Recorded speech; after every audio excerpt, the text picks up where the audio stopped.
Cette étrange installation sur la plage de Rio est l'œuvre d'une ONG locale.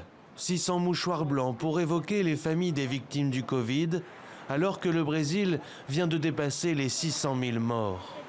Un symbole et une question. Qui est responsable? 3 mots résument les erreurs commises par le gouvernement. Incompétence, ils n'ont pas créé un cabinet de crise. Irresponsabilité pour avoir violé les règles sanitaires. Et insensibilité pour ne pas faire preuve d'empathie envers la population. Alors que le Brésil est désormais le 2e pays le plus endeuillé du monde après les États-Unis, la colère gronde chaque jour un peu plus fort contre Jair Bolsonaro. La semaine dernière, des dizaines de milliers de manifestants ont exigé sa destitution. Nous avons un président qui n'investit pas dans le système de santé, qui ne se soucie pas de la population qui a faim. Nous ne pouvons plus le supporter.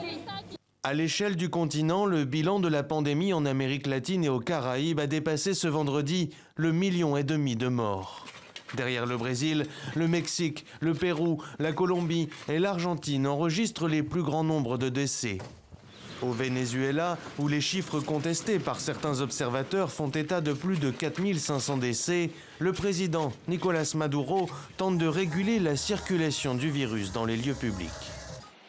C'est un feu tricolore qui affichera vert lorsque vous êtes vacciné, le jaune lorsque vous n'êtes pas vacciné mais en bonne santé, et le rouge lorsque vous n'êtes pas vacciné et que vous avez eu un test positif au cours des 21 derniers jours. Seule bonne nouvelle, la région Amérique latine et Caraïbes profite elle aussi du ralentissement de la pandémie observée dans le monde. Le nombre de nouveaux cas a reculé de 15% par rapport à la semaine dernière.